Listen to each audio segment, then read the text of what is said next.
নমস্কাৰ বন্ধু বান্ধৱীসকল, কেনে খবৰ? আপোনালোকৰ খবৰ নিশ্চয় সকলোৰে ভাল আৰু মোৰো বৰ্তমান ভালেই। আৰু আজি এটা ভিডিঅ' লৈ আহিছোঁ আপোনালোকৰ বাবে। মানে বহুত দিন ভিডিঅ' দিয়া নাই যে, চ' সেইকাৰণে ভাবিলোঁ আজি এটা ভ্লগ লৈ আহোঁ। ডেইলি ভ্লগেই হ'ব আজিৰ ভিডিঅ'টো। চ' এতিয়া মানে দুপৰীয়া এতিয়া ঠিক 12টা মানে বাজি গ'লগৈ আৰু মই মানে গোটেইখিনি কাম কৰি মেলি কাম মানে কি মানে ঘৰৰ যিমানবিলাক কাম থাকে, ঘৰৰ সাৰা এইবোৰ মানে থাকেই আৰু সেইবোৰ কৰি মেলি মানে আজি মানে অকণ ফুলৰ কাম কৰিলোঁ। ফুল মানে দুটামান মানে এনেকৈ লগালোঁ। মানে কি হয়, ফুলৰ পুলিবিলাক মানে সেয়া যিহেতুকে এতিয়া মানে ঠাণ্ডা দিন ন, তো মানে সেইকাৰণে ফুলবোৰ মানে ৰ'দত দি থাকিব লাগে। আৰু এতিয়া মই গোটেইখিনি ফুলবোৰ বাহিৰতে থৈছোঁ, এইবোৰ চব ফুল মানে বাহিৰতে থৈছোঁ। তথাপিও মানে কি হয়, ভিতৰত থকা ফুলবিলাক যে সেইবোৰ মানে মাজে মাজে বাহিৰলৈ উলিয়াই থাকিব লাগে। আজি উলিওৱা নাই বাৰু ফুলবোৰ বাহিৰলৈ, মানে যোৱাকালি উলিয়াইছিলোঁ ফুলবোৰ। চ' আজি এতিয়া মানে কি হয়, সেইটো চাইডে মানে কি ৰ'দটো ইমান নপৰেগৈ, যিহেতু এতিয়া ঠাণ্ডা দিন, সেই চাইডে ইমান ৰ'দটো নপৰে যে সেই ফুলখিনি মানে এতিয়া মানে টানা ওজৰ কৰি থাকিব লাগে। এইবোৰ মানে ৰ'দলৈ আনি থাকিব লাগে মাজে মাজে। চ' এইটো চাওকচোন কি ধুনীয়াকৈ হৈছে। এইটো ইয়াতে পাইছিলোঁ, মানে যেতিয়া মানে এই কোৱাৰ্টাৰটোত আহিছিলোঁ তেতিয়া মানে ফুলৰ পুলিটো পাইছিলোঁ আৰু মই এনেকৈ লগাই দিছিলোঁ। এতিয়া খুব ধুনীয়াকৈ হৈছে। আৰু এই ফুলৰ পুলিটোৰ নাম কি নাজানো বাৰু। এনেকৈ ঠাৰি থাকে, ঠাৰিৰ পৰা এনেকৈ পাত ওলাই থাকে মানে। এতিয়া এইটো নতুনকৈ পাত ওলাইছে চাওকচোন। কোনোবাই যদি জানে ফুলৰ নামটো আপোনালোকে ক'বচোন দেই। মানে এনেকৈ মানে পাতৰ পৰাই পাত ওলাই থাকে। এনেকৈ দুটা পুলি পাইছিলোঁ, এইটো এটা আৰু এইটো এটা। এনেকৈ ঠাৰিৰ পৰা এনেকৈ পাত ওলাই থাকে, কিন্তু বহুত দিন লাগে মানে এটা এটা পাত ওলাওঁতে মানে বহুত দিন লাগে। এতিয়াতো এবছৰ মানেই হ'বহি, সেয়া মানে এনেকৈ এটা এটাকৈ ওলাই আছে আৰু পাতবিলাক বহুত দিন লাগে। তো তাকে মানে আজি ৰোৱা পুলিকেইটা এইকেইটা অকণমান দেখাই দিওঁ বুলি ভাবিলোঁ। এই তিনিটা ইয়াৰ পৰাই লৈছিলোঁ মানে। তাত মানে সেয়া এইটো যিহেতুকে এইটো নাম বৃন্দাবন বুলি কয়। চ' তাকে অকণমান ডাল অকণমান এনেকৈ আনি পেলাই পানীত দি থ'লোঁ। দি থোৱাৰ পিছত মানে শিপা আহিলে আৰু মইতো এনেই থকা বাতিবিলাক কিয় পেলাই দিওঁ, নহয়নে বাৰু? যিহেতুকে এইটো মানে কিবা বিস্কুট অনা আছিল নেকি, তাৰপিছতে সেই এনেকৈ তলত এনেকৈ ফুটা কৰি মেলি এনেকৈ ধুনীয়াকৈ ৰুই দিছোঁ। আৰু মই মানে একো বস্তুৱে পেলাই নিদিওঁ। আৰু দৈ আনিছিলে যে, সেয়া টেমাটো এনেকৈ ফুলৰ পুলি লগাইছোঁ মই। তাৰপিছতে এইফালে এইটো বনটো অকণমান হ'লেই হৈ যায়। অকণমান ল'লোঁ, লৈ পেলাই এনেকৈ পানীত দি থ'লোঁ। দি থোৱাৰ পাছতে এতিয়া এইটো এনেকৈ লগাই দিছোঁ। এইটো ভিতৰত থ'ব লাগিব। তাৰ পৰা এতিয়া মানে অকণমান ৰ'দ চ'দ দিছোঁ, ভালকৈ হ'লে মানে ভিতৰলৈ লৈ যাম। আৰু সেইটো মই দেখাইছোঁ আগত। এইটো ৰখিব, ওচৰৰ পৰা দেখাই দিওঁ। এইটো ইয়াৰ পৰা নাম নাজানো দেই। ফুলটো বহুত ভাল লাগে, নহয়নে বাৰু? চবৰে ঘৰতে থাকে বাৰু। ইয়াৰ পৰা মানে এটা সেই বগাটোত আছিলে, ইয়াৰ পৰা এই ফুলখিনি মানে বগাটোত লাগিছিলে। ইয়াৰ পৰা নি পালে মই এতিয়া সেইটোত থ'লোঁ। তেতিয়া মানে ভাল লাগিব বোলো, কাৰণ বগাত মানে গ্ৰীণ হ'লে ভাল লাগিব চাওকচোন। এইটো যেতিয়া পূৰা গোটেইখিনি ধুনীয়াকৈ হৈ যাব ভাল লাগিব, সেইকাৰণে মানে ভিতৰত থ'ম এইটো। আৰু এই পুলিখিনি মানে কি হয় জানেনে, এইটো মানে কি হৈছে, প্ৰথম যেতিয়া লগাওঁ খুব ধুনীয়াকৈ হয়, তাৰপিছত কিয় জানো এইবোৰ মৰি যায়। আপোনালোকৰ এনেকুৱা আছেনে বাৰু জনাবচোন দেই। এইটো ধৰিব পাৰিছেনে? মই নাম নাজানো কিন্তু। আৰু এতিয়া ৰ'দতো দি থাকোঁ বাৰে বাৰে, তথাপিও মানে কিয় জানো এনেকুৱা হৈ যায়, মানে ধৰিব নোৱাৰোঁ। পাতবোৰ এইবিলাক মই দেখিছেনে, এইবোৰ মৰি গৈছে। তথাপিও এইজোপা আকৌ যত্ন ল'ব লাগিব মানে। আৰু এতিয়া এনেকৈ সেয়া ৰ'দত দিছোঁ। এতিয়া ৰ'দটো মানে যিহেতুকে গৈছে আৰু মানে যিহেতুকে ঠাণ্ডা দিনত এইটো কাৰণেই বেয়া, মানে ৰ'দটো সোনকালে যায়গৈ যে। আৰু মানে ফুলৰ পুলিবিলাক আপোনালোকে পানীবিলাক কেনেকৈ দিয়ে বাৰু? পানী বহুত বেছি দিলেও বেয়া, মানে তলটো মানে পচি পেলাই মানে ফুলজোপা মৰি যায়গৈ। সেইকাৰণে মানে পানীটো অকণ চাই চিতি দিব লাগে। 3-4 দিন মূৰে দিলে ভাল বাৰু। ভিতৰত থকা পুলিখিনিৰ কথা কৈছোঁ। ৰাতিপুৱা সময়ত এইখিনি জেগাত বহুত বেছি ৰ'দ পৰে আৰু সদায় মই পানী দিওঁৱেই। কাৰণ মানে কি হয়, এইবোৰ দেখিছেনে, মাটিবোৰ পূৰা শুকাই থাকে যে। বেছি শুকাই থাকিলে মানে পানীটো দি দিব লাগে। আৰু সেয়া বনটো দেখিছেনে, সেইটো দি দিছোঁ মই ধুনীয়াকৈ। অকণমান দি দিছিলোঁ, এতিয়া ধুনীয়াকৈ হৈছে বাৰু এইটোত। আৰু সেয়া পাচি এইবোৰতে দিওঁ আৰু। এইবোৰ দেখিছেনে, এইবোৰ ফুটা থকা পাচি যে, সেই পাচিতে এনেকৈ দি দিছোঁ। তাৰপিছতে এইটো ফুলৰ নামো নাজানো, বৰ ধুনীয়া হয় ফুল পৰা, মানে বেঙুনীয়া ফুলে। আৰু এইবোৰ গুটি দেখিছেনে, গুটিবিলাক মানে এই গুটিৰ পৰাই হয় মানে। কাৰোবাক ইয়াৰ গুটি লাগিলে মানে জনাব, মানে লাগিলে মানে মোক ক'ব দেই। বহুত ধুনীয়া হয় মানে। এতিয়া মানে মই ইয়াতে লগাই থৈছোঁ। তাৰপিছতে আৰু এইফালেও কেইটামান লগাই থৈছোঁ, এনেকৈ ওপৰতে দি থওঁ ইয়াতে। এইটো ফুলৰ নাম নাজানো বাৰু। ৰঙা ফুলে, ভাল লাগে। চ' এনেকৈ দি থৈছোঁ। আৰু সেইফালে এইটো ওপৰতো আছে, আৰু এয়া বাহিৰতো আছে, এইফালে ভিতৰতো আছে। সেইবোৰ এতিয়া দেখাই কৰি নাথাকোঁ। আৰু আজিৰ ভিডিঅ'টো এনেকৈ ষ্টাৰ্ট কৰিছোঁ। এতিয়া মই ভাত বনাব যাব লাগে, মানে ভাত মানে মায়ে বনাব, মই মাংসটো বনাম। তাকে ভাবিলোঁ আজিৰ দিনটো আপোনালোকক দেখাম। আৰু ব'লক তেতিয়াহ'লে ভিডিঅ'টো আৰম্ভ কৰোঁ, মানে কণ্টিনিউ এতিয়া কৰি যাওঁ আৰু ভিডিঅ'টো। এতিয়া মই যাওঁ ভিতৰলৈ, গৈ পেলাই এতিয়া মই ধুনীয়াকৈ মানে আজি মানে হাঁহৰ মাংস মানে যোৱাকালি আনিছিলে। চ' এতিয়া মানে সেয়া মাংস মানে আজি মানে অকণ ফ্ৰাই নিচিনাকৈ বনাম, মানে বেছি মানে জুলীয়া টাইপত নবনাওঁ, অকণমান মানে শুকানকৈ বনাম। চ' ব'লক এতিয়া মই মাংস চাংস বনাব যাব লাগে। ব'লক এতিয়া ভিডিঅ'টো আৰম্ভ কৰোঁ আৰু এতিয়া ভিতৰলৈ যাওঁ ব'লক। মানে গাইজ ভিতৰত থকা ফুলখিনি অকণমান দেখাই দিওঁ বুলি ভাবিলোঁ। আৰু এইফালে এইটো মানে এনেকৈয়ে থৈ দিছোঁ দেই, ইয়াতে মানে এনেকৈ লগাইছিলোঁ, এতিয়া ধুনীয়াকৈ ডাঙৰ হৈছে যে এতিয়া এনেকৈয়ে মানে ভিতৰত থৈ দিছোঁ। কাৰণ মানে মই মানে কি হয় জানেনে, মানে এনেই মানে ফুলবিলাক মানে থ'লে ভাল নালাগে, মানে অৰিজিনেল যিমানবিলাক মানে ফুল থাকে সেইবোৰ থ'লে বেছি ভাল লাগে চাবচোন। আৰু এইটো বৰ ধুনীয়াকৈ হৈছে দেই, এইটো নাম নাজানো, আগতেই কৈছোঁ মই একো ফুলৰ নাম নাজানো, খুব ধুনীয়াকৈ হৈছে এতিয়া এইটো। আৰু এইফালে এইটো মামাহঁতৰ ঘৰৰ পৰা যে আনিছিলোঁ, এইটোও বৰ ধুনীয়াকৈ হৈছে, অকণমানকৈ পাত চাত আহিছে আকৌ ধুনীয়াকৈ। এইটো স্নেক প্লেণ্ট বুলি কয় নেকি, স্নেক প্লেণ্ট বুলি কয় মানে ইউটিউবত পাইছোঁ। পিছতে এইটো দেখিব পাইছে, বনটো বৰ ধুনীয়াকৈ হৈছে। এয়া বনটো অকণমান মই যে বাহিৰত সেই বগা সেইটোত যে লগাই দিছিলোঁ, অকণমান ইয়াৰ পৰা আগ এটা ছিঙি নি পেলাই মানে শিপা আহিয়ে যায় পানীত দি থ'লে। তাৰপিছতে এতিয়া মানে সেয়া মামীক দিলোঁ ধুনীয়াকৈ, আৰু এইফালে মাহীও খুজি আছে, মাহী আহিলে দিম বুলি কৈছোঁ। চ' সেইকাৰণে মাহীকো অকণমান দিব লাগিব, অকণমান ইয়াৰ পৰা এনেকৈ ছিগি দিলেই হৈ যায় পানীত দি থ'লে। আৰু এইফালে এইটো কচু পুলিটো ধুনীয়াকৈ হৈছে এইখিনি। এইফালে মানি প্লেণ্ট পূৰা বগাই গৈছে ওপৰলৈ। তাৰপিছতে আৰু এটা বস্তু দেখাওঁ বুলি ভাবিলোঁ, কি ধৰিব পাৰিছে এইটো লেম্পুচ হয়। লেম্পুচ মানে আগতে আমাৰ মাহঁতৰ মানে বিয়াত মানে এনেকৈ দিয়ে ন ছোৱালীবিলাকক, মায়ে মানে এইটো মানে বিয়াৰ লগতে আনিছিলে আৰু এনেই পৰি আছিলে। মই ভাবিলোঁ এনেকৈয়ে ধুনীয়াকৈ সজাই থ'ব পাৰি, নহয়নে বাৰু? চ' সেইকাৰণে মানে এতিয়া এইবোৰ চব অৰিজিনেল হয়। মই ফুলবিলাক মানে অৰিজিনেল মানে ভিতৰত থ'লে বেছি ভাল পাওঁ। চ' সেইকাৰণে চব ফুল মই অৰিজিনেলে ৰাখিছোঁ, মানে বাহিৰত নিওঁ আকৌ মানে এনেকৈ দিওঁ, মানে কাৰণ ভিতৰত যদি এনি টাইম যদি ভিতৰতে থাকে ফুলবোৰ তেতিয়াও বেয়া হৈ যায়, মানে বেছি পানী হ'লেও বেয়া হৈ যায় যে সেইকাৰণে। আৰু ভিতৰত থকা ফুলবোৰ সদায় 4-5 দিন মূৰতহে পানীবোৰ দিব লাগে, পূৰা শুকাই যোৱাৰ পিছত পানী দিব লাগে। আৰু এইফালে ইয়াতো এটা স্নেক প্লেণ্ট ধুনীয়াকৈ থৈ দিছোঁ, এইটো মামাহঁতৰ ঘৰৰ পৰা আনিছিলোঁ। এইফালে ধুনীয়াকৈ মই এনেকৈ ৰং চং কৰি দিছোঁ, ৰং মানে ফেব্ৰিক এনেকৈ মানে দুটা কালাৰে আছে মোৰ জানেই, মই সেই দুটা কালাৰে মানে এনেকৈ চবতেই দি দিছোঁ, এনেকৈ য়েল্ল' আৰু অৰেঞ্জ, আৰু কেইটামান কালাৰ মানে কিনিব লাগিব, দোকান গ'লে কিনিব লাগিব।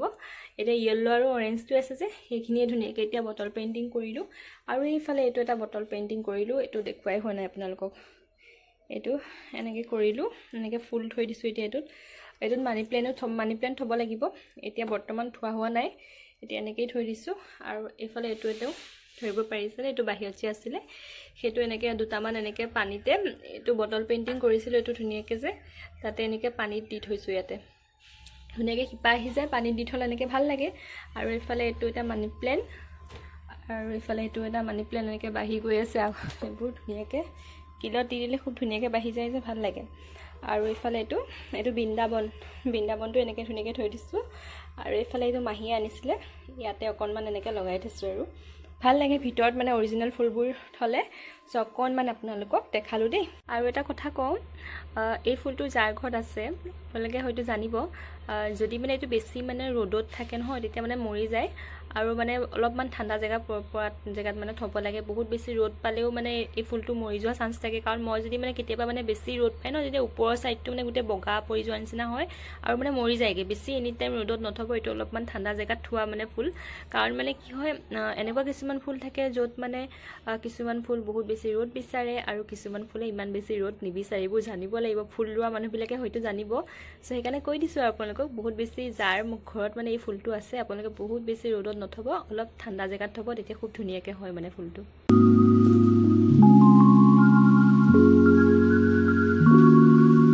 চাহ লৈ লৈছোঁ ৰ'ব খাবলৈ, মানে কি হয় গাখীৰ চাহকটো এনেইতো খোৱা নহয়, কিন্তু দুপৰীয়া টাইমত কিয় জানো মানে ভাল লাগে কিবা এটা, মানে এনেই মানে ৰাতিপুৱাও খোৱা নহয় আৰু মানে সন্ধিয়াও খোৱা নহয়, আৰু গাখীৰ চাহটো ইমান বেছি খোৱাও ভাল নহয়। চ' সেইকাৰণে মানে একদম ধুনীয়াকৈ ৰাতিপুৱা নাস্তা চাস্তা কৰি মেলিহে মই মানে দুপৰীয়া গাখীৰ চাহকাপ খাওঁ। অকণমান হ'লেই হৈ যায়, বহুত বেছিও নালাগে, সেয়া অকণমান লৈছোঁ, চাওকচোন 2 আঙুলমান লৈছোঁ। তাকে এতিয়া মানে সন্ধিয়াও খোৱা নহয় যে, এতিয়া মানে দুপৰীয়া সময়তে মানে খাওঁ। আৰু এতিয়া মায়ে বনালে ধুনীয়াকৈ, চ' এতিয়া চাহকাপ খাই লওঁ আগে দেই। আৰু এতিয়া মই যাওঁ আৰু লাহেকৈ এতিয়া মাংস চাংস বনাবলৈ। মায়ে এফালে মানে দালি চালি বনাই আছে যে, চ' দালিটো হোৱাৰ পিছতে মই মানে মাংসটো বনাম। চ' তাৰ আগতে এয়া চাহ খাই লওঁ। গাইজ এতিয়া আহিলোঁ পাকঘৰলৈ মাংস বনাবলৈ। এয়া মাংস, এইবোৰে হাঁহৰ মাংস বনাম। এইখিনি এতিয়া পূৰা একদম ঠাণ্ডা ঠাণ্ডা হৈ আছে, ফ্ৰিজত থোৱা যে একদম পূৰা গোট বান্ধি আছে। আৰু এইফালে কোমোৰা, আলু, পিঁয়াজ এইবোৰ চব লৈ লৈছোঁ। এইফালে তেজপাত, এইফালে ইয়াতে মছলা চছলা আছে ধুনীয়াকৈ, মানে শুকান জলকীয়া, আদা নহৰু গোটেইখিনি, পিঁয়াজ চিয়াজ গোটেইখিনি মানে পিছা এইবোৰ মছলা চছলা ইয়াতে আছে। আৰু এইফালে ইয়াত তেল একদম কমাই দিছোঁ। এতিয়া পোনপ্ৰথমে মাংসখিনি মানে প্ৰথমে ফ্ৰাই কৰি ল'ম। এই মাংসখিনি ফ্ৰাই কৰি ল'লে বহুত ভাল হয়, মানে হাঁহৰ মাংস যদি আগতীয়াকৈ আপোনালোকে এনেকৈ তেলত অকণমান ফ্ৰাই কৰি লয় ভাল হয় আৰু মাংসটো। আৰু এতিয়া ধুনীয়াকৈ মাংসটো মই ফ্ৰাই কৰোঁ আৰু আপোনালোককো দেখাই আছোঁ দেই। মাংসখিনি অলমষ্ট ফ্ৰাই হৈ গৈছে আৰু অলপমান হ'লে হৈ যাব। মানে যিমান বেছি কাৰাকৈ ভজা যায় হাঁহৰ মাংসটো আগতীয়াকৈ তেলত, সিমান বেছি মানে ভাল লাগে আৰু খাবলৈ। আৰু হাঁহৰ যিটো এটা গোন্ধ থাকে ন, সেই গোন্ধটো মানে নাথাকে তেনেকৈ ভাজি ল'লে। অলপমান পিঁয়াজ কাটি লৈছোঁ, মানে তেলত দিবৰ বাবে। আৰু ইয়াতো অলপমান মানে যেতিয়া মছলাটো পিচিছোঁ তাতো দিছোঁ পিঁয়াজ, কিন্তু মানে তেলত দিবলৈ অলপমান লাগে যে, সেইকাৰণে এটা পিঁয়াজ এনেকৈ কাটি লৈছোঁ।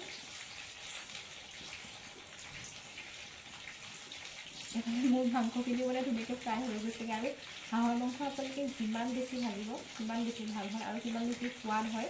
মানে যিমান ধুনীয়াকৈ সিজিব আৰু যিমান ধুনীয়াকৈ ফ্ৰাই কৰি ল'ব নহয় হাঁহৰ মাংস সিমান বেছি সোৱাদ হয়। এইফালে এয়া মাংসখিনি ধুনীয়াকৈ ফ্ৰাই হৈ গৈছে, একদম ক'লা নোহোৱালৈকে পূৰা ভাজি লৈছোঁ পূৰা ধুনীয়াকৈ। আৰু এতিয়া তেলতে গোটেইখিনি মানে মছলা দি দিম। এইফালে এতিয়া তেলতে তেজপাত, সকলোৱে জানেই আৰু এতিয়া পিঁয়াজখিনি দি দিছোঁ।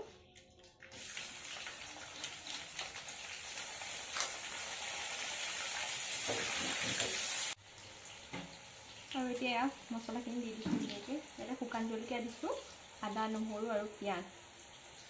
আৰু ইয়াত মই গৰম মছলা ব্যৱহাৰ নকৰোঁ দেই, কাৰণ সেইকাৰণে গৰম মছলাটো মানে ভাল নালাগে, সেইকাৰণে গৰম মছলা নিদিওঁ। তাৰ সলনি ইয়াত মই জালুক দিম, অকণমান জালুক দি দিম। ইফালে নিমখ মই কিন্তু হাতেৰে দিওঁ দেই, কাৰণ মানে চামুচেৰে দিলে মানে সোৱাদটো নাপাওঁ। বহুতৰে তেনেকুৱা হয় চাগে, মই হাতেৰে দিওঁ। আৰু এতিয়া দিম ইফালে হালধি, ইফালে অকণমান জলকীয়া গুড়া, জলকীয়া গুড়া একদম কমাই দিছোঁ। সৰু চামুচেৰে অকণমান আধা চামুচ দিলেই হৈ যাব, আৰু বেছি জ্বলা নিদিওঁ, কাৰণ শুকান জলকীয়া দিছোঁৱেই যে, অকণমান ৰংটোৰ কাৰণেহে দিছোঁ দেই। আৰু ইফালে জিৰা গুড়ি অকণমান দি দিওঁ। আৰু একো মছলাই দৰকাৰ নাই। এতিয়া জালুক দি দিম আৰু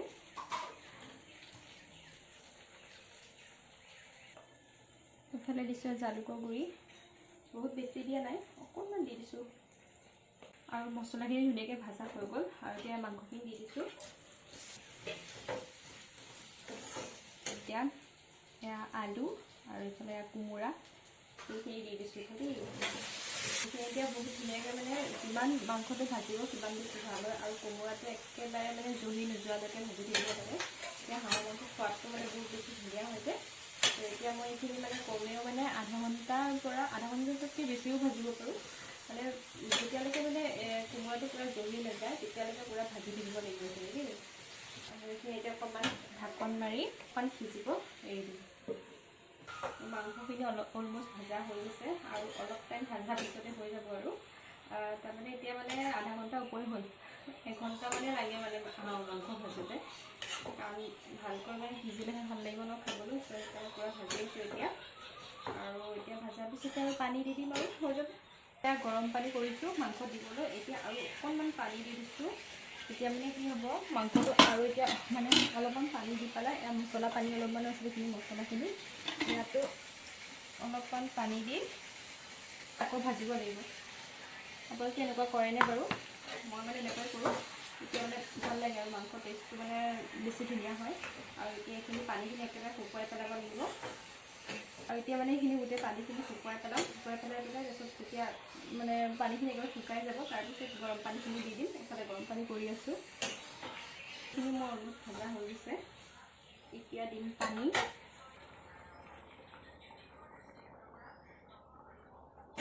কেঁচা জলকীয়া দুটা এনেকৈ খুন্দি ল'ম, মানে একেবাৰে নমোৱা টাইমত দিম। আৰু এনেকৈ মানে কেঁচা জলকীয়া খুন্দি দিলে সোৱাদটো বৰ ধুনীয়া আহে। চ' সেইকাৰণে এতিয়া এনেকৈ খুন্দি পেলাই মানে এইখিনি হোৱাৰ সময়ত দিম। আৰু আনফালে গাইজ পিছফালে আহিলোঁ, এইফালে মোৰ মান ধনিয়াকেইডাল চাওকচোন, ভালকৈ নহয় মানে কি হয় মানে যেতিয়াই মানে হয় তেতিয়াই ছিগি পেলাওঁ যে ভালকৈ, সেইকাৰণে হ'বলৈ পোৱা নাই। আৰু এতিয়া অকণমান হ'লেও দি দিওঁ মানে মাংসত মানে ভাল লাগিব, গোন্ধটো মানে হোৱাৰ সময়ত দিম আৰু একেবাৰে নমোৱাৰ সময়ত দিম। তাকে এতিয়া অকণমান ছিগি লওঁ, যি দুই এটা পাত আছে মানে তাকে ছিগি লওঁ। মানে ধনিয়াটো লাগিয়ে থাকে যে মান ধনিয়া, চ' সেইকাৰণে ইয়াতে এনেকৈ ৰুই লৈছিলোঁ। কিন্তু পাতবিলাক চাওকচোন ভালকৈ একো হোৱাই নাই, মানে হ'ব কেনেকৈ মানে হওঁতেই মানে মই ছিগি পেলোৱা হৈ যায়, মানে মোৰ লৈ থকা হৈ যায়। আৰু মাটিখিনিতে নে কি নাজানো ভালকৈ মানে হোৱা নাই মানে মান ধনিয়াখিনি। তাকে এইকেইটা অকণমানতে হৈ যাব আৰু ইমান যিহেতু পাত নায়েই। আৰু এটা আছে ৰ'ব, এইটোকে ছিগি লওঁ। এফালে মায়ে জলকীয়া গুটি এইবোৰ পচাই মেলি থৈ দিছে পুলি হ'বৰ বাবে। মই জলকীয়া ধুনীয়াকৈ দি দিলোঁ, যিহেতু এতিয়া হ'বই হৈছে মাংসখিনি। আৰু এইফালে মান ধনিয়াখিনি অকণমান ধুনীয়াকৈ কাটি দিব লাগিব। এইফালে গাইজ এয়া মোৰ মাংস একদম অলমষ্ট ৰেডি হৈছে, আৰু এতিয়া এইখিনি নমাই দিম আৰু গেছটো অফ কৰি দিলোঁ। আৰু একদম পূৰা ভাজি নিচিনাকৈ ৰাখিছোঁ, যিহেতু দালি আছে, মাটি দালি আছে সেইবাবে। চ' এয়া মই এতিয়া বনাই মেলি হৈ গ'ল আৰু।